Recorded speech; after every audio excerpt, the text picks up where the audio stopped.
Hello, everybody, and welcome to another episode of 161st and River. And this is the first episode post Christmas.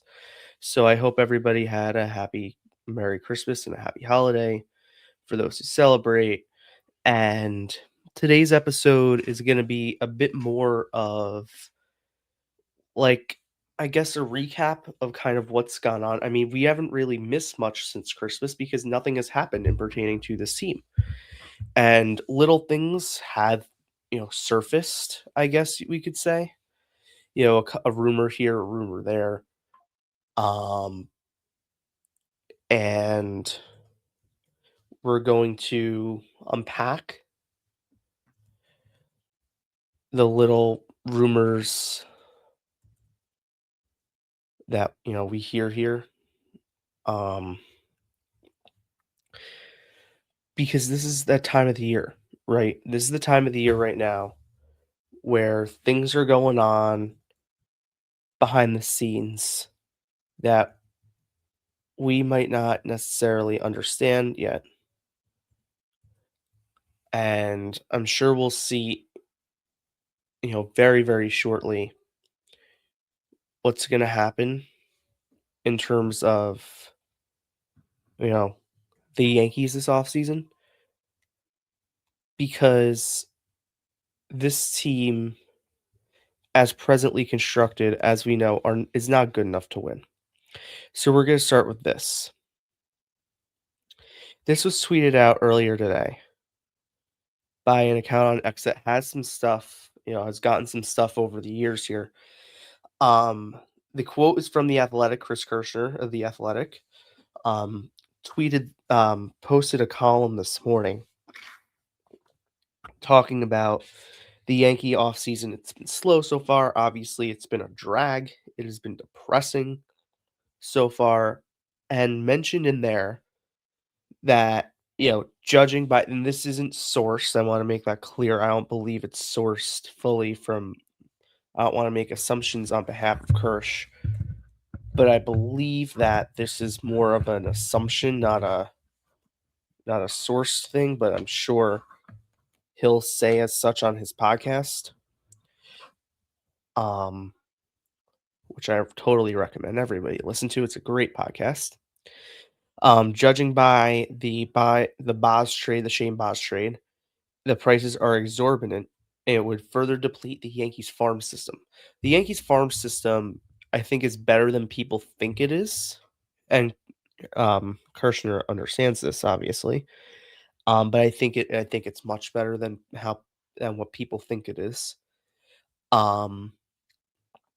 Freddie Peralta, Mackenzie Gore, and Sandy Alcantara are possible targets in the market, but each pitcher will cross the Yankees' big-time prospect capital. Well, yeah, that's the name of the game here. The Yankees aren't getting anything for free. And if you want to win a championship in the Judge window and you want to get, of those three starters, I rank them Peralta, Alcantara, Gore. That's just me. But, whatever floats your boat, I guess. And then Rifkin tweets out, "This is why I look at Milwaukee. If they move Freddie Peralta, the Yankees and Brewers have talked prospects recently." Interesting. "The Yankees know which pieces they like." Well, obviously, they were able to get the trade done last offseason surrounding Devin Williams. That would be a trade that would intrigue me. I don't know what it would cost. I'm not going to sit here and speculate here. This is what I think it would cost, because the way we evaluate them on episodes, and like when I was writing a column last week on the Lodolo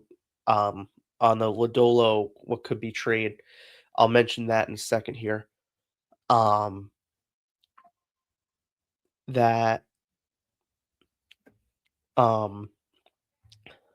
it's going to take one of Jones or Dominguez for a Lodolo trade, and probably for a Peralta trade as well.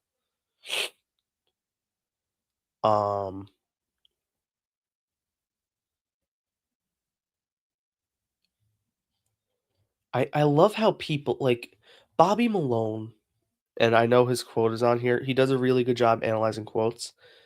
Some people are just so freaking negative all the time. Like, You don't know the Yankees' plan. None of us do because only they know their plan. And, we could, sit here and be like, "Oh, this is what I think they're gonna do." It doesn't mean they're gonna do that. Um, Tweeting out now. The Yankees really feel great about Rodon, and they think that their top 3 MILB arms are enough, and they'll just buy, you know, they'll get a 1-year deal and stick with Yarbrough. They're not gonna do that. Alright, Cashman said, and people seem to forget this, Cashman said at the GM meetings that he would like to add a frontline starter this offseason. People are seeming to forget that comment. Peralta, frontline option. Alcantara, probably a frontline option. Gore, more middle of the road. Lodolo, I think he'd be a middle of the road, but I think Lodolo, as I mentioned, wait, hold on. Here's the next one. This is insane. And you could tell what time I'm filming this based on when these tweets are coming out. The notion they will sign Imai or make a big starting pitcher trade is a dream. Amazing if they do, but sadly, it's not the reality we live in. Is he in the Yankee front office all of a sudden?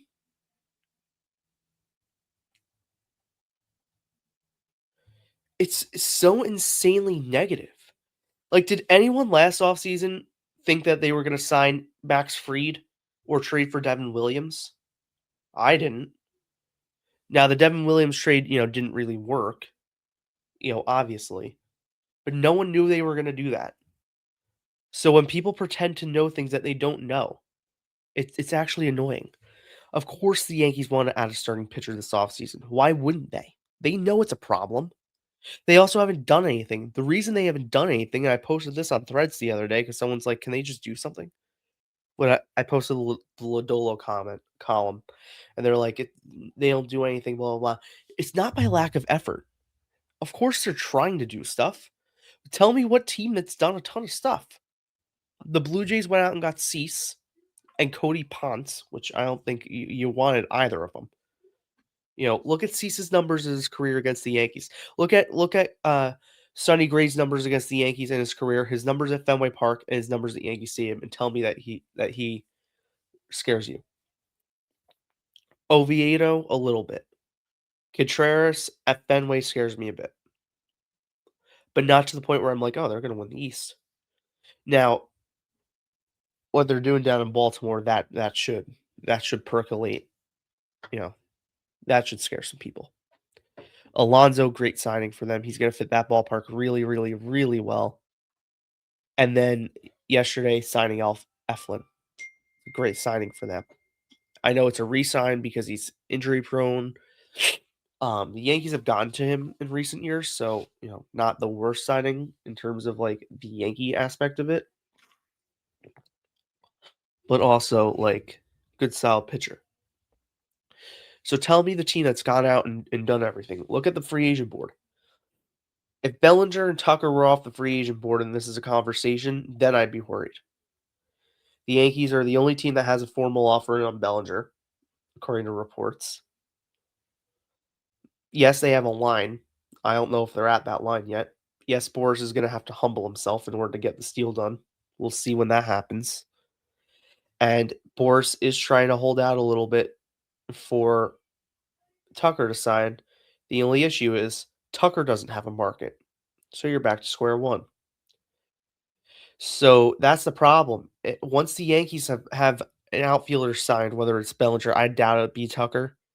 I mean, it'd be great, if they could do like a Teixeira-esque, thing with Tucker where they come in at the last second and get him. We'll see. But that remains to be seen. If I sound stuffy, it's the normal like post Christmas cold that I get like every year at this point. So I apologize, but I still want to come on here and do a little episode before the new year. In terms of Tatsuya Amai, I really highly doubt it. Cubs, Phils, Yankees, Mets interested, according to the New York Post. I'm with Jack Curry on this one. I don't think the Yankees' interest is like legit, like at all.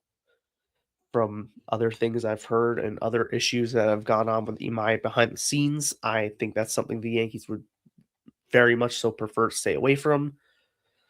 I'm also not saying they're definitively not signing him because they've done things in the past that have shocked me, and they'll continue to do so, but I by no means would expect the Yankees to go out and sign Tatsuya Imai, like, at all. Um, Next, the Yankee lineup. Here's the projected lineup as of now. Now, I should alter this because Ben Rice is expected to get leadoff at bats next year, which will be cool. I don't know how that'll fit him or not.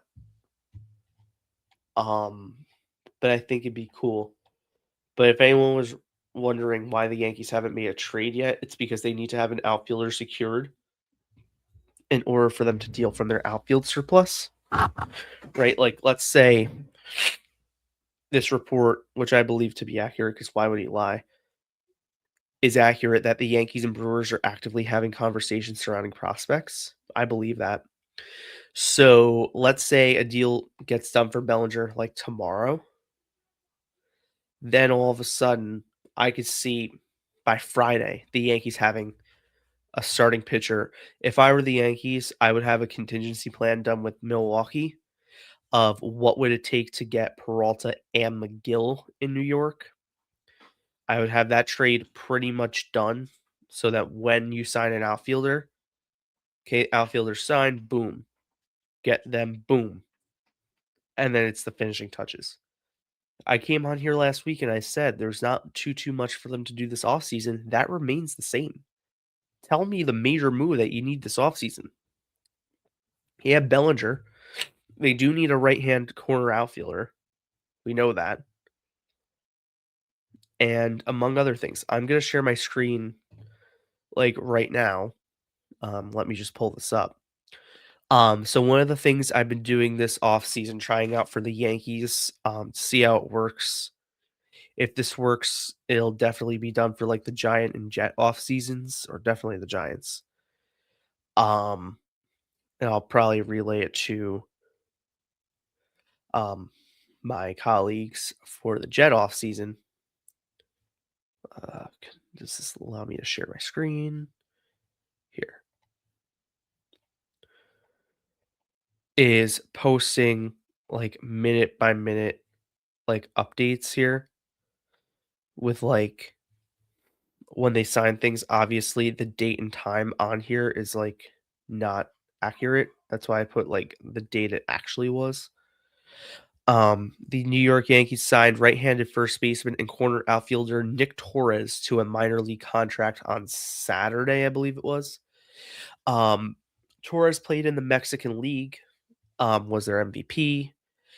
He hit 347 for them, 27 home runs, 79 RBIs. The last time he was in a major league organization was in 2018 with the Royals, according to his Baseball Savant page. I mean, not baseball reference. You can see that right here. And why was he out of? I wonder why he left Double A.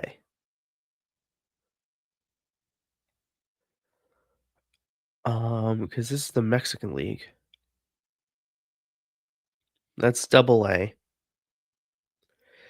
Then he went to the Mexican League. I don't know why he went to the Mexican League because his numbers actually look decent in Double A.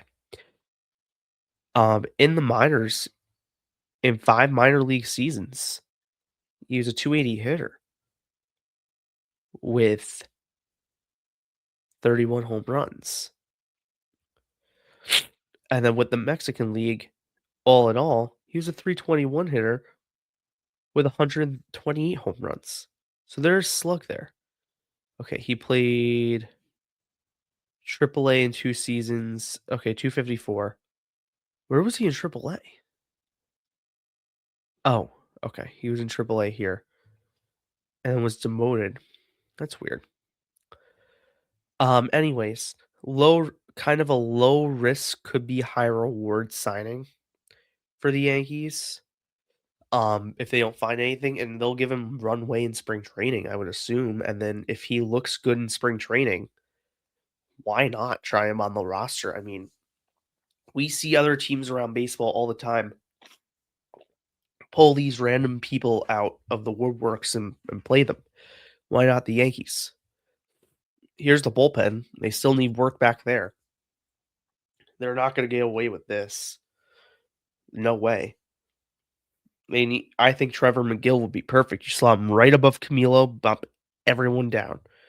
Because then if you have Jake Bird who impresses, you have Cade Winquest who impresses, and Paul Blackburn who looked great as a Yankee last year. Let's see if he does it again. That's what that is. And if he sucks in spring training, they'll cut him. That's the deal. Cade Winquest, if they don't like what they see, DFA. That's it's that simple. Brett Hendrick's not even on this list, and they love him. The reason he's not on this list is because I believe they're going to add an external reliever, and they'd be stupid not to. And Harrison Cohen's on the bottom. The reason he's not up there is because the Yankees are scared of his command concerns, and they don't want to just hand him the reins because they're nervous that he can't command his fastball. So by no means are the Yankees done this offseason. And that notion that they're doing nothing is spectacularly inaccurate. And it's actually insane to me that people think like that. And people think that they're just going to sit here and be content. They're not. They're waiting on Bellinger. It remains to be seen how long they're going to wait. Because if they're smart, they're like, we can't just wait for you and let Boris play his games. If they're smart. And that remains to be seen. So this was a quick, 17-minute episode because there isn't much to really talk about, but talked a little bit about Nick Torres, talked a little bit about the starting pitcher rumors, and a little bit about the work they have to do. And there isn't a whole ton, but there is stuff to do. I'm going to leave it there. Thank you so much for watching. Please subscribe. I'll probably do a live episode later on in the week or early next week. Bring those back. The live episodes from now on, I think I'm going to be just putting on X and then uploading them to YouTube separately. So that way I can use the free version of StreamYard. Because I think StreamYard's the best site, but it's very expensive for now. So I'll let you know when that changes, if it changes, but it'll be on X. It'll be at @nethercot_ will be the handle, and I'll post that pretty much everywhere of this is the broadcast link. If you have X, great. If you don't, I'll just upload the recorded feed to YouTube after it's done, YouTube and Substack. Thank you so much. Have a great night.